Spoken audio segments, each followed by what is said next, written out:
and welcome to Crusher Convo, where we're crushing the conversation one episode at a time. We are going to the very beginning of Star Trek with a fan favorite, and joining me is fellow Star Trek fan and podcaster Rick. Welcome, Rick. Hey, right first, I know I've watched some of the episodes of yours, and I said mentioned about. I'm going to say what Robert Duncan McNeil said to you as well. Your intro is amazing. Thank you. I genuinely watching it going like, oh my word, Crusher, she kicks ass. She's amazing. Like it It's was, the I whole loved point. it. The whole point of No, this it, podcast. I'm just I highlighting that. I don't put that much effort into my stuff, so I love that you have, and I think it's amazing. So yeah, love it. Yeah, I have a, I don't know if you want to call it I don't want to call it an obsession, but definitely something that I love to showcase and express my love for a character. And especially, Mhm. people who even bring up like Jadzia or Cisco or something like that. We all have our favorites and it's always good to Yes. celebrate them. So that's I that's the whole point of the podcast, right? couldn't agree more. I love that. Absolutely love it. It's brilliant. Thank you. Yeah, I worked hard on that intro and it's always been like everyone's all like dancing, like because you're like I'll see you in the green room and you're all like bopping it. It's been awesome. I was like, all right, still going good. We're It's so keeping it. I used to do this thing like just going a little tangent here.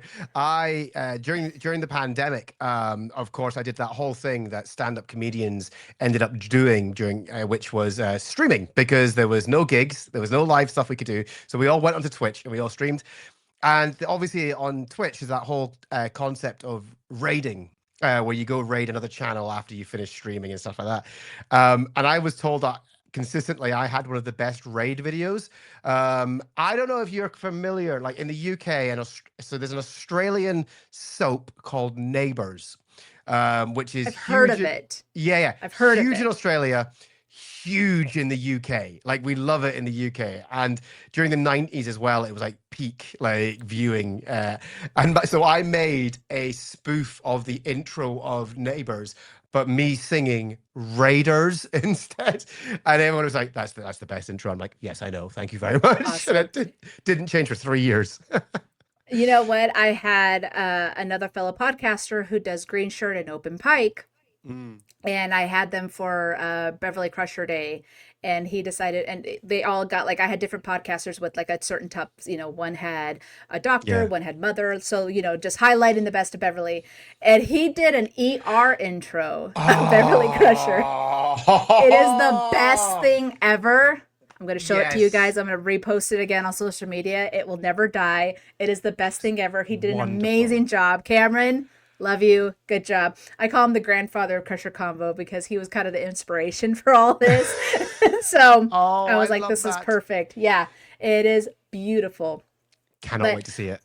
before we get into more about Star Trek, I just want to jump in real fast and talk about the sponsors here. So, if you use my code Crusher Combo 6, you get 6% off your order at mycherrytree.com. And if you go over to fansets.com and use the code TrekGeeks, you can get 10% off of your order. Now, please follow them on the socials at Cherry Tree Incorporated and Fansets. Definitely wanted to do that real fast. So, Rick, I have a quick question for you. So, Mm. for the 60th anniversary, I'm asking what female character do you find inspiring? Oh my word. That is such a great question. And there are the beauty of Star Trek is that there are so many to choose Hmm. from. Thing is though, I am a TNG boy through and through. That was my first Star Trek. That's what I remembered. And I would love to say Crusher, because of the podcast. I'm Yeah, actually gonna say Deanna, right? nice. And the reason I'm gonna say Deanna is because I think Deanna at the very beginning of at the very beginning of TNG, she was a very underused, poorly used character. But it was the moment where she actually goes from wearing the dresses and then gets to actually wear a uniform that it's like, yep, there was that switch. And it was like, yep, you've become like proper kick-ass character from this point on. And then like Hmm. when you can see it in those sort of that from that moment on, she does become a much stronger character. And I think in the movies as well, she's one of the highlights of like First Contact. I think she has some of the funniest moments in that film.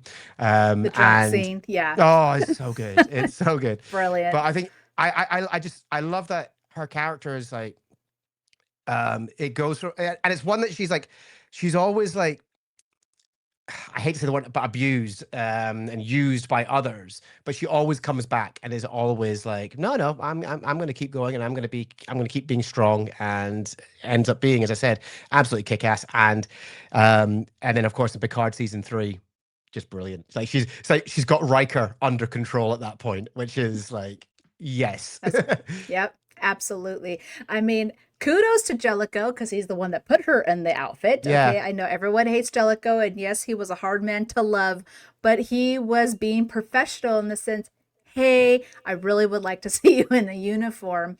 But also, in defense of Deanna, she did not crash the ships. Okay, I will say No, this no, till I no, no. die. She did not crash in Listen, Generation. She did not crash in Nemesis. Just saying. I make the joke. I do make the joke, but she is the one, like Generations. She levels it out. She is the one who actually levels it all She out. saved everybody. Yeah, Yes, yep. And she was only following orders in Nemesis, correct. which is so Preach. that was it. Yeah. But the backstory as well, because the whole Jellicoe thing, like the uniform thing, is like it was actually Marina Sirtis as well herself who was like, no, I need to start wearing a uniform now, and that's why they wrote it in that Jellicoe tells her to, when actually it was Marina Sirtis herself was like, put me in a uniform. Like it Yeah. was, yeah, She's like, why love am it. I still doing this? Like, Yeah, yeah, yeah, what? yeah. I'm a better character than this. It's like, yes, you Yeah. are, Deanna. Yes, I'm a you are. counselor. I need to look Yeah. the part. Yeah. I totally, totally agree. But unfortunately, we're not talking about TNG today. We are going way back to Mm. 1966 with a fan favorite called Where No Man Has Gone Before. Orders, counter orders, repeated urgent requests for information from the ship's computer records for anything concerning ESP in human beings. Extrasensory perception? Dr. Dana, how are you on ESP? In tests, I've taken my ESP rated rather high. I'm asking what you know about ESP. It is a fact that some people can sense future happenings, read the backs of playing cards and so on, but the ESPER capacity is always quite limited. Okay, so here are the stats of that episode. So the air date was September 22nd, 1966. It was directed by James Goldstone, written by Samuel A. Peoples. The in-universe date was 1312.4 to 1313.8, which was, of course, in 2265. Now, this is where the confusion hits, guys. I had written that this was the series premiere. It is not. That is the Man Trap. However, it was produced first, after The Cage, obviously, but it was released third. And what's hilarious is that I'm watching this, and again, I went down a rabbit hole. So this is literally how it was produced in order, which is why it says episode 1-1. Hence the confusion. But if you really actually go back and you watch them in the order, it makes more sense than what we see, because like the Man Trap had McCoy, this episode does not. It's different, different outfits, all of that stuff. It's just a little bit different. And I feel also Spock was like a horrible, angry Vulcan, like we saw in Enterprise. But this is my confusion. So I was half right in the sense that it's one of the pilots ish, but it definitely does feel like a pilot episode. So now, when did you get into Star Trek? Was it because of TOS? You did mention TNG, and that's your jam. But did you start with TNG and then go back? Like, how did this enter? Really good. That's yeah. So interestingly, TNG is like my Star Trek, the one that I grew up with. I actually remember the first introduction to Star Trek for me were the movies, the TOS movies, the original series movies. Especially, always stuck in my mind was the Voyage Home. They always seemed to play the Voyage Home at Christmas time. So it's sort of like stuck in me that was Star Trek's Christmas movie. So I always remember, like, yeah, it feels like one. But so yeah, that was my introduction. Like I've was the original series crew, so I was very aware of them growing up. And then obviously when TNG came out, I was watching that going, oh my word, I love these characters. But yeah, I was very familiar with sort of Spock and Kirk and McCoy and all of that. And I remember sort of going back eventually and watching the original series when I got the chance. And it was very, thinking, this is very different from the Next Generation. Right. Facts. Yeah. Because I mean, I started with TNG, right? And then I'm going back. I was like, whoo, it's showing its age, right? It's the 60s. Yeah. You know, what cracked me up in this episode is that when Gary Mitchell had already gotten, I guess we can call it possession, guys. That's kind of what happened. Yeah. But they have the box and like he's reading something and he turns it off and you still see the writing. So it's just a light box, right? And I'm like, they're limited, it's fine. But you know, you notice those things compared to what we got with the Next Generation, you know. But yeah. You say that. What I love is that the thing that seems to be different between the Next Generation and the original series is that in the original series, the computers are made of wires and cardboard. And then for some reason in the Next Generation, they're made of rocks. Every time the console explodes, it's just rocks everywhere. You're like, how is this happened? That's true. There was a lot of explosion in this episode. I'm watching. I was like, Yes. fire! Oh my gosh, another explosion. This was interesting because I thought I saw this episode, maybe because I've seen so many clips and I've heard, you know, I'm not jokingly from It's Got Star Trek because they play that a lot of their podcasts, but I don't think I did. I don't remember the ending, and I also got to defend myself. I watched The Center Seat like I love The Center Seat. The documentary is my favorite of all. Yep. And this is where I got confused. Find out what the T stood for until much later. There'll be no discussion of this. Evidently, NBC wanted the T to stand for tough. They wanted something a little more action-oriented. So Star Trek started to get physical, like the Olympics. And then NBC said, we love it. With boxing, karate, wrestling, and possibly shot put. And one of the lesser-known sports. The Vulcan neck pinch was Leonard Nimoy's creation. So they showed this episode where No Man Has Gone Before. Not really The Man Trap, not really Charlie X, because that was the second one. It was this one, and it felt like a pilot. Yes. You know, but there was that whole thing, like we kind of saw in Enterprise. They kind of went towards the unknown, not sure what to expect. You know, being very careful. He automatically was like, they didn't say red alert, but it was like, you know, condition alert or something like that to just be cautious of what might happen. And so, and then there was a story, right? They mentioned the ESP of her and then tracking that down. So I think this is actually better than The Man Trap when it comes to a pilot. I think it's interesting because I think this movie was this episode was a direct response to the Cage. So one of the criticisms of the Cage was that it was too cerebral, too thinky, too much sort of the audience was required to do too much thinking essentially. Right. So this one comes around and it's more action based. Like, yes, there is still this sort of exploration of space, but ultimately it does come down to a punching match between Gary Mitchell and Kirk to save the day. So I do find that quite interesting as well. Like, it does feel like a pilot for a very different Star Trek and it's very different from the pilot that we initially got. No, for sure. And what I did find interesting too is just like I saw Sulu was in like astro sciences or something like that, different doctor. And I was like, this is the third episode. And it was just so flipped, but it still worked because it still made you think. It still, you know, you were paying attention, trying to see what happened next. And it also had that aspect of emotion because he knew Gary since the academy days.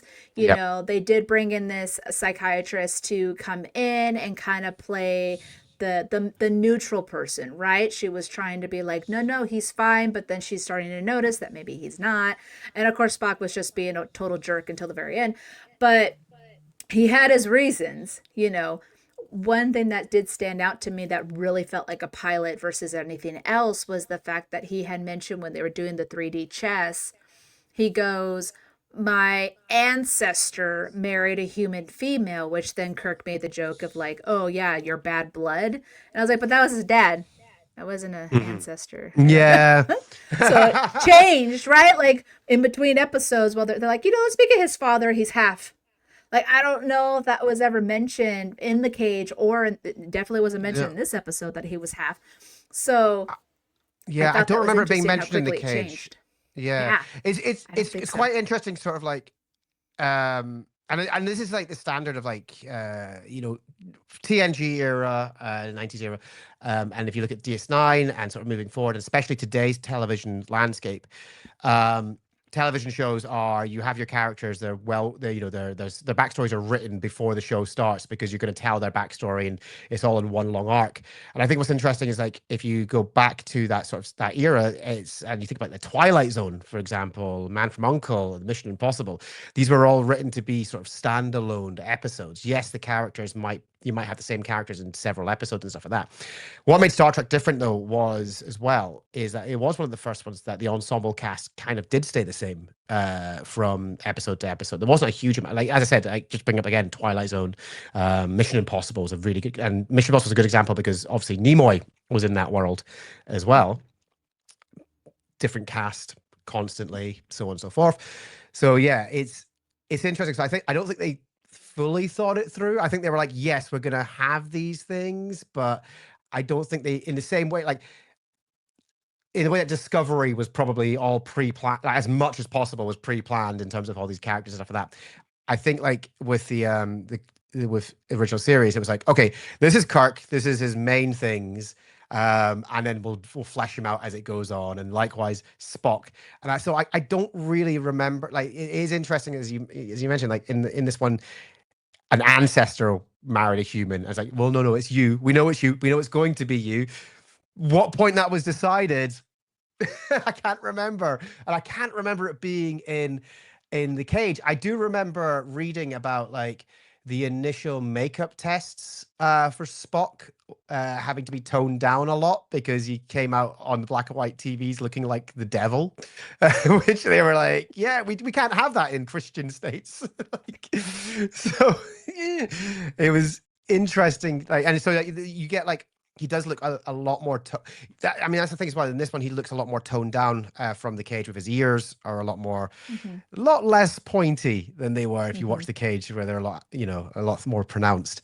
But yeah, it's an interesting one where they haven't really got a grasp of anything yet in this one. But it's, again, I think it might be just sort of a result of the writing style, how they did television back then, more than anything else. Does that make sense? I think so. Oh, absolutely. No, yeah. I mean, we saw that in TNG, Yeah. right?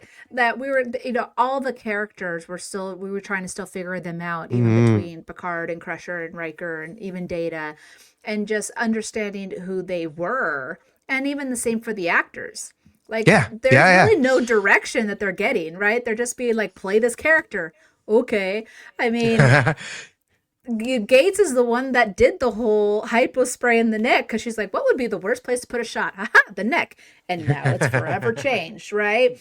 Right. So I think for them, because they had to go from the cage. Now, Nimoy had, of course, an advantage because he was in the cage. But Mm. everyone else, it was like, we're going to figure this out. I think Kirk was also a little bit of a jerk.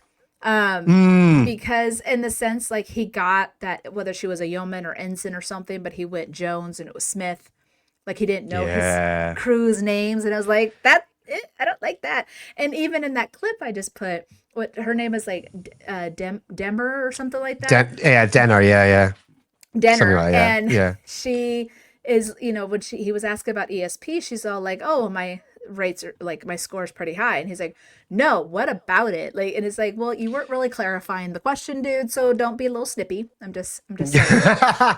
But he had this Yeah. really emotional response when it came to Gary, Mm. and I don't know. Again, as much as Gene's vision was very much, inclusive and different races and genders and all that stuff on the bridge and all this, there you still see the very misogynistic side of probably the writing, or just how, this was 66 and this is just how it was, unfortunately. Hmm. But they were in the step of the right direction, right? But Yeah. even Gary had that issue where he called her, what, an ice box or something, and she even pointed that out. Yeah. But kudos to her because she saved the day. So it was a woman that saved the day, so yay. Yeah, it's such a it's such an interesting thing with Star Trek. Like, yeah, he calls her like a good-looking lady doctor, if I remember rightly, which is like, okay. And you go like, is that part of your character? Is this part of the writing? And it is an interesting thing with the, and like Yeoman Smith, Yeoman Rand, it's Jones. It's like with the Yeomans again. It's Star Trek original series, like it's a progressive show. Yes, it is, without a shadow of a doubt. But it's still written in a time where they weren't the greatest to women or people of color or whatever. So they can't help but still have these overtones of sexism and a little bit of racism and stuff like that. I mean, so at least they're trying. They're trying. I mean, Gene was progressive. The Yeah, writers were not. yeah, And I think that was why it was so important that he had David and DC, just to, because they were very progressive in the sense that they were like, no, we're going this direction. And I mean, we didn't even have Uhura. I know Chekhov is until the second season, but mm, we didn't have Uhura on the bridge. no. And it's just, again, you can't help but notice it when you're watching these episodes, especially because of how progressive the 90s treks were and now. Yes. So as much as it was this is the beginning of all beginnings, it wasn't perfect. But this is always something that I always try to get across to people as well, is that um we being being perfect shouldn't get in the way of trying to get the message across. I mean, sometimes if you spend all your Right. time trying to be perfect, the message doesn't get delivered. Hmm.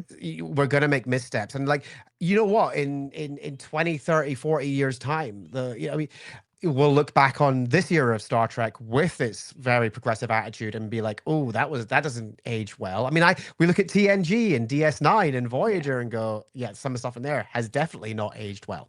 So definitely product of its time is a thing. And I think like this does stand out as a product of this time. But yes, they are trying. And I think as well, like if you look at the wider television landscape at that point as well, Star Trek did stand out as a show that was trying to be progressive. And this And different. episode, yeah, that would be different. And this episode, for all its faults, it was, as you said, it was a female character, it was a woman who saved the day, which is Hmm. not very well heard, not unheard of. It was, yeah. So it's a conflicting one. For sure. For sure. And I also have to kind of give, some props, I guess you could say, to Shatner.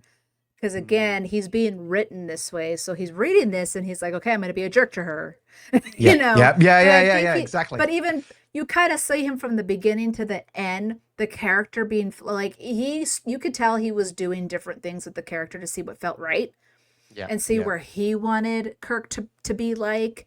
And I mean, at the very end, and I don't know if they did this on purpose with the writing, but in the sense that, yeah, he was a little snippy with, I think her name was Catherine, Denner, and but then at the end, he's like making sure that everyone acknowledges her sacrifice.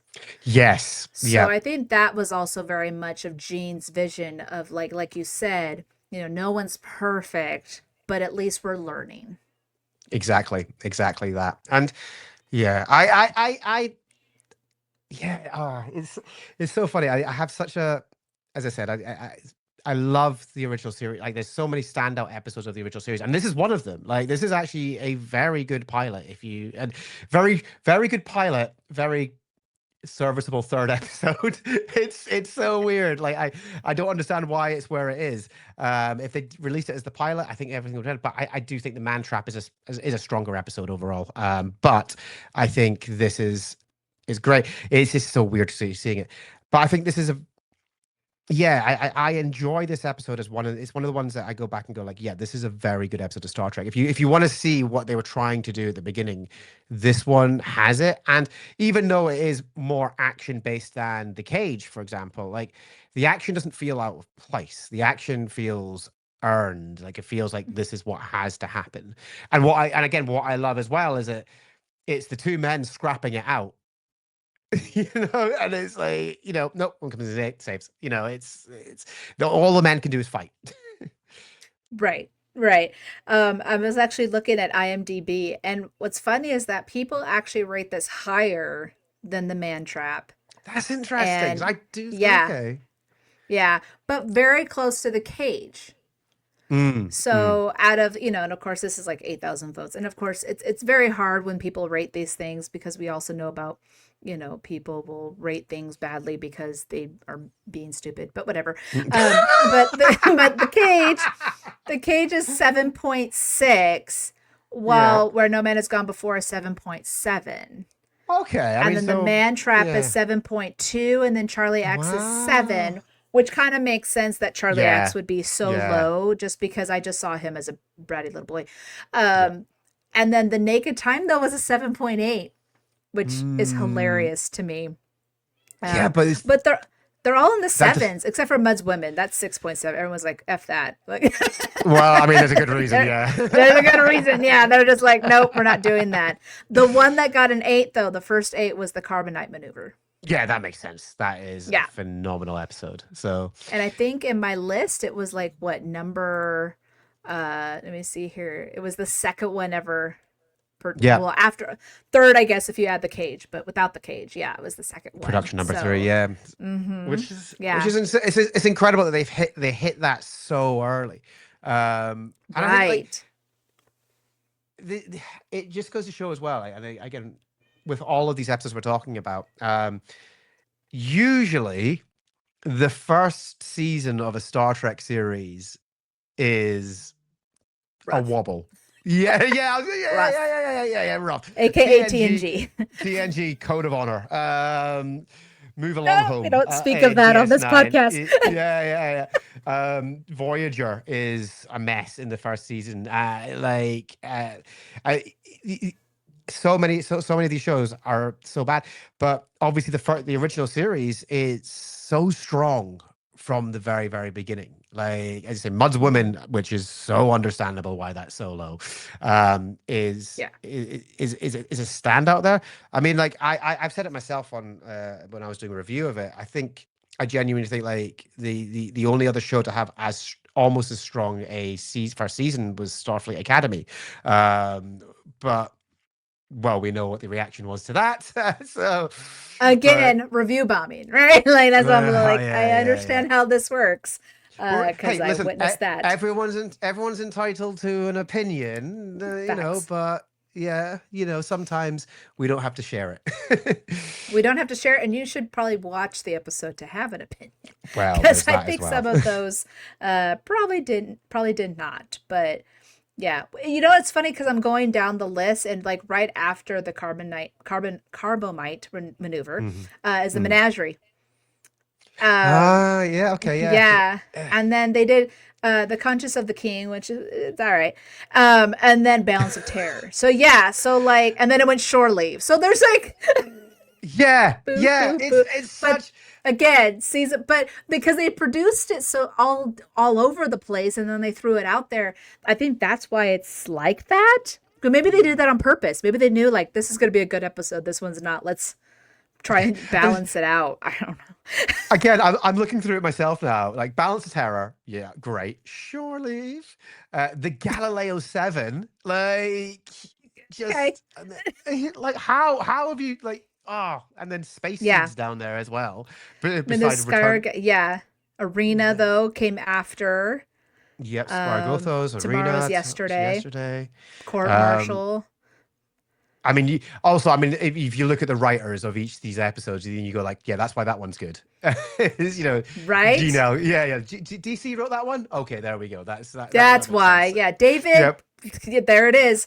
That'll do it. You know, Oh, but I mean the side of paradise and then the devil in the dark, which everyone, I know, love that.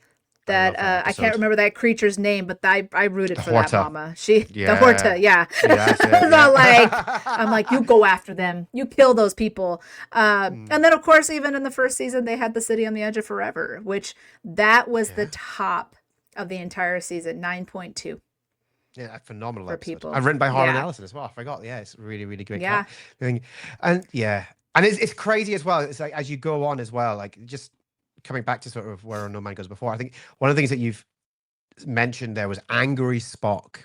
yeah. Um, and it's so funny because obviously, what is Spock, the character, known for? Vulcans are known for is the control of their emotions, and there is no control of emotions in this episode. Like he Nope. smirks when he beats Kirk. Hmm. It's like he is very emotional all the way through, and even in his book, I Am Spock, he very much is like, I had no idea what I was doing in this episode. Like I was being Yeah, emotional.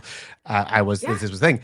So it's really funny sort of seeing, especially if you watch The Man Trap and Charlie X, he's in control. He is that Vulcan that we know. That And then you level. watch Where No Yeah. Man Goes Forward, and you're like, wait a minute, why is he suddenly being all What happened emotional? here? Yeah, and then you go to the Naked I, Time, and he's like control, getting all angry, he's doing controlling again. maths. Yeah, But even going back to our little, production lift here, yeah, the Naked Time, Charlie X, and Man Trap, that's 5, 6, and 7. yeah, You know what I exactly. mean? So Like so those first couple episodes, obviously, he's trying to still figure it out, and then all of a sudden, there it is, right? But and like you were I wonder saying, if that's sorry. no, go ahead. I was gonna say, I wonder if that's why the Man Trap was their decision to go, right, this is episode 5. This is the one that we First, filmed fifth, and this is why we're gonna put it first, because this is the one that we feel they know their characters now. So we'll put that one right? first to get everyone to watch it. Charlie X, obviously, around that time. Now let's just slip in this one here. The original pilot, yeah. Yeah, and then but everyone's going like, wait a minute, these are not the characters we know. What's the uniforms doing here? Were all the uniforms in the McCoy and laundry? her are on, yeah, they're on shore leave. They're somewhere else. Do you know what I love about this episode though? Because it ties, like, I love how like Star Trek 5 sort of almost ties into this episode as well. Because obviously, you go to the Great Barrier, the edge of the universe makes you into a god, and if you go to the center of the universe and go through the Great Barrier, you meet God. So I love that dichotomy of the You gotta the look, edge. yeah. The connections there are outstanding, right?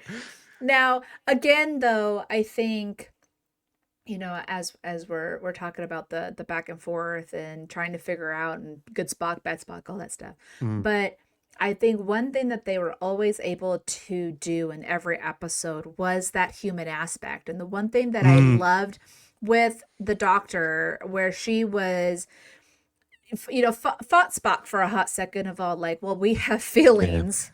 And Yep. this is why I sense, because she has that ESP, that there really is no harm from him. But obviously she didn't know exactly what was going on. But I think she sensed Gary. Like, I think, and Mm, unfortunately for Gary, just like Kirk said, he didn't ask for this. This was not something he chose. He was just an unfortunate, innocent bystander as they were going through this, and he ended up losing his life for it.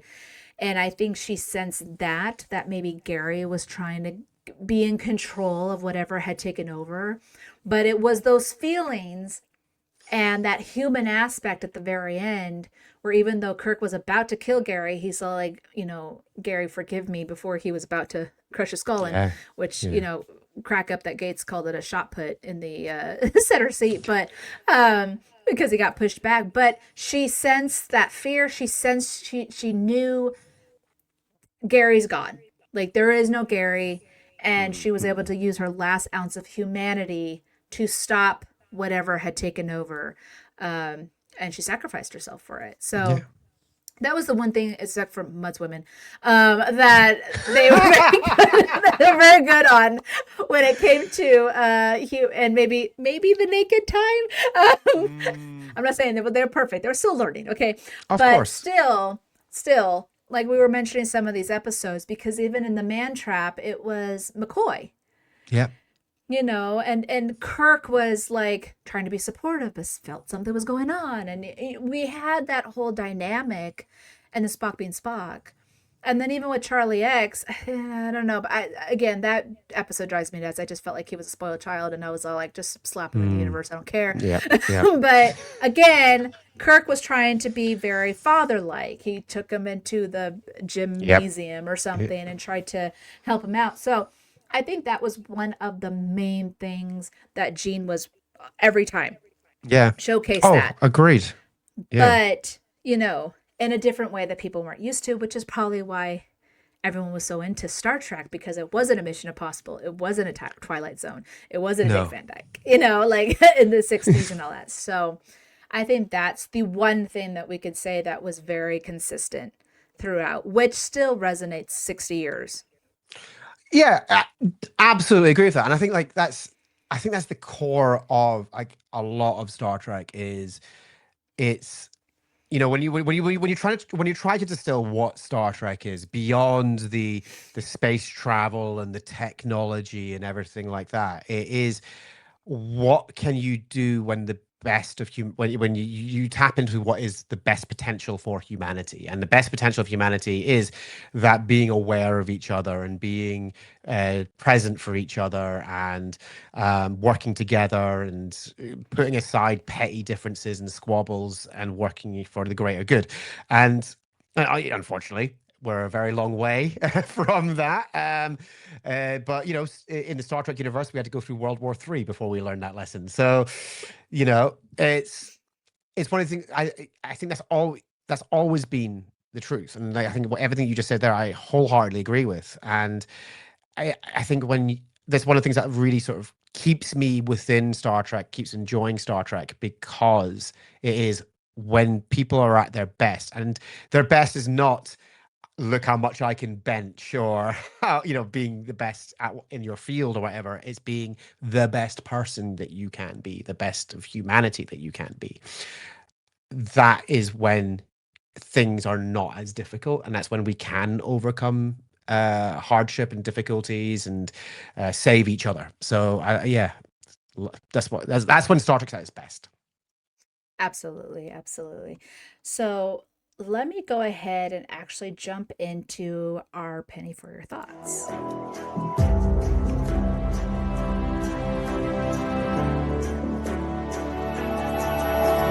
Penny for your thoughts. Okay, this first penny is an apology to my friend Abby, who over at First Flight Podcast, she had dropped a penny on my last episode with John Baker as we were talking about an Enterprise episode, Ceasefire, and I forgot to post it. But to go back, guys, if you hadn't seen that episode, it was 2 weeks ago. This is what she had to say. She said, "I like that Ceasefire is another step on the path of building the Federation and deepens the relationship Archer has with Strawn and Saval. It deepens all three men's understanding and respect for each other. Also, keep an open." This one cracks me up. "Keep an eye open for Saval's socks as he walks into the conference room," which now I have to go back and watch that. Oh. But it's funny that she said that, how it says it deepens all the men's understanding and respect for each other, which I feel like we saw that in this episode with these characters. So this was kind of a perfect timing. Abby, you must have ESP because that's what you wrote and it worked perfectly.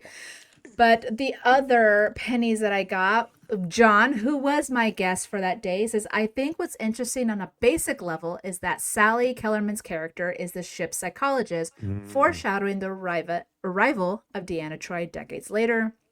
And Mark from Thread says, "It's a pretty good pilot episode. Thank you.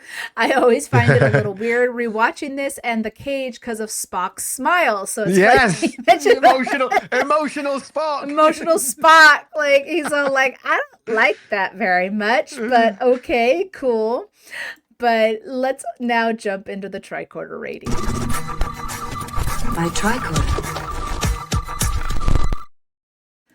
So I got 4 votes. Woo! Two Ooh. people actually gave it a 5. Oh, 5 okay. Delta Vegas. All right. One person gave it 4 telekinesis. And then one person did get it 3-dimensional chess. And then 0 for 2 Nightingale women and 1 neutron radiation. So where would you rate this episode? Oh, I think I would go for the 4. Like, yeah, I think I'm on the 4 for this one. It's good. It's good. It's yeah. The That's what I classic mean. Trek episode. Yeah, I just it's a good again. Just go back to your thought, the penny thoughts there, and as we've said, it's a good pilot episode. Like I still don't, in terms of like production versus release order. I don't understand why it was released later on. If they'd started with this, it would have been. I think it still would have been a great start for Star Trek. It is very weird going back to watch it and being like, why is Spock so angry? Why is he smirking? Why is he doing all of this? But the core of the story, like the DNA of Star Trek is there in this episode, which is what makes it good.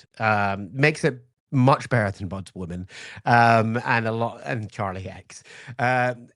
But yeah, so no, but I don't. Again, it's not on the level of Balance of Terror, which I just think is just phenomenal. You know? Yeah. Like, Yeah. yeah. I mean, for it being the first episode after The Cage, I think this is a very good Trek episode. This is a good, starting point for where they wanted to go, right? They were still 100%. learning, they were still figuring it out. So I also give it a 4 because I think it definitely had the aspects of why we love Star Trek. Had all of the different mystery and the fighting and the pew pews here and there. Even though with the weird stuff with Spock and putting down women, whatever, it's not perfect, but it does have why Trek has lasted for 60 years. It was just the perfect episode to showcase that. Yeah. And so that's where I definitely agree. And as we said, like Mud's Women and Charlie X and even the Naked Time, like they were a little bit of fumblers, but they could still be fun and they still had moments that we could take, like as much as even the Naked Now is still kind of like is a little much, but there are moments in those episodes that we could take from it.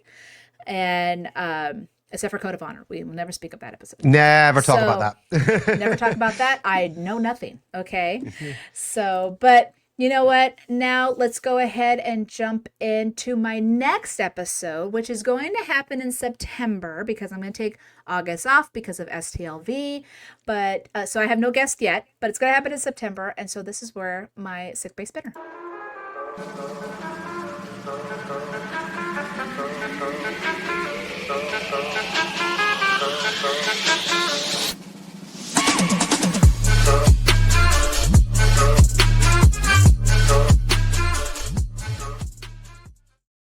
All right, one lucky guest is going back to the Delta Quadrant with me. It's funny, none of my TNG or Prodigy episodes have been touched, so you guys are going to get hit with a lot of TNG and Prodigy at the very end of the season. That's okay. But it's fine. But Prodigy's so good. I know. But I'm in no control of the spinner. The spinner has its own mind. But yes, we're going back to the Delta Quadrant with Collective, which I think is a fabulous episode of Voyager. So whoever decides to join me, we got to talk about those, amazing moments that had happened. And yeah, like, I guess we'll just jump into my redheaded list.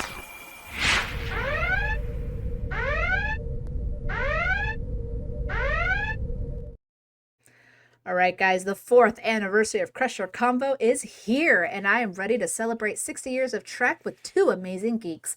Join Bill, Dan, and I as we talk about our top moments of Trek and what's to come at STLV. And of course, don't forget about my giveaway. Once I reach 1,000 followers on Instagram and 1,000 subscribers on YouTube, I will be giving away an autographed photo from Gates McFadden to one lucky listener. If you're enjoying my content, please help spread the word by sharing it with your friends. Every share brings me one step closer to reaching my goal. And of course, I love to hear your thoughts, so please submit your penny by recording a 60 to 90 second audio clip at crusherconvo.com, or you could email me your thoughts to crusherconvo@gmail.com, and I may feature your penny and share it live on the show.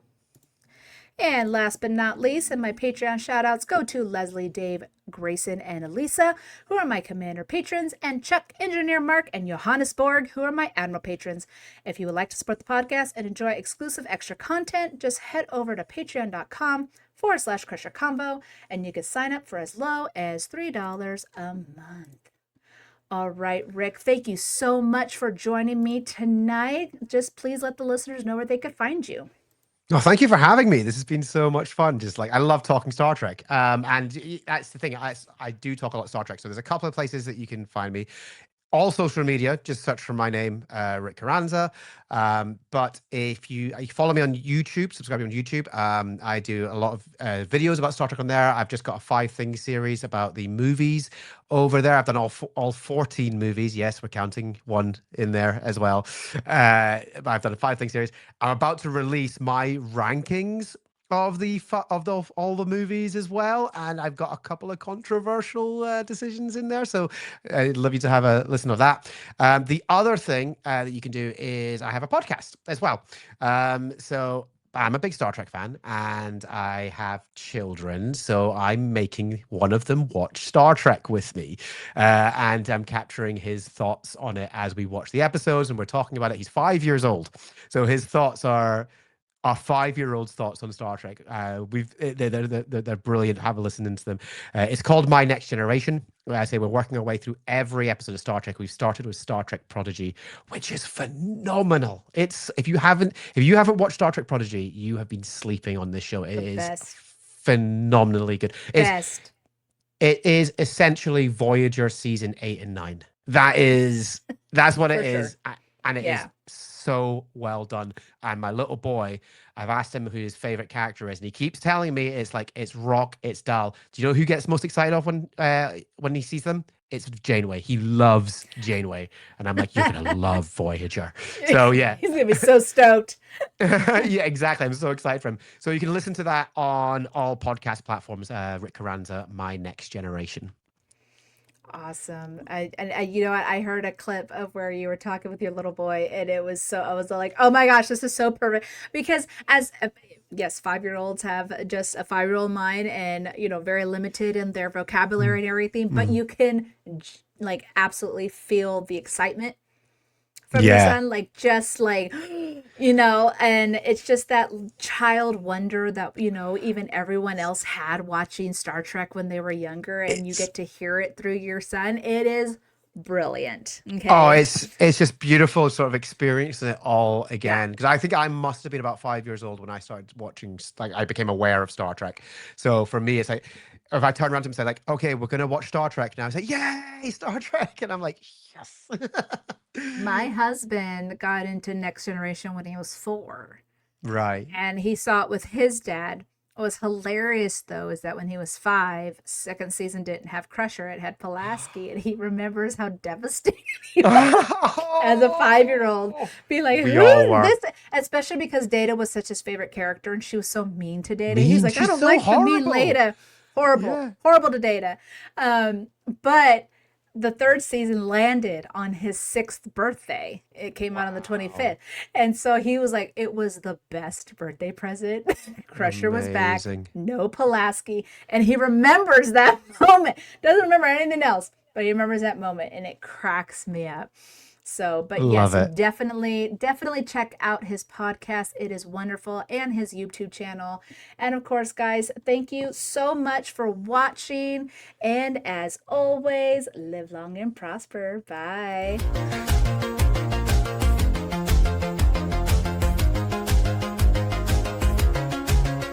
Don't forget, you can listen to all the audio versions of Crusher Combo on Apple Podcasts, Spotify, Good Pods, or wherever you listen to your podcasts.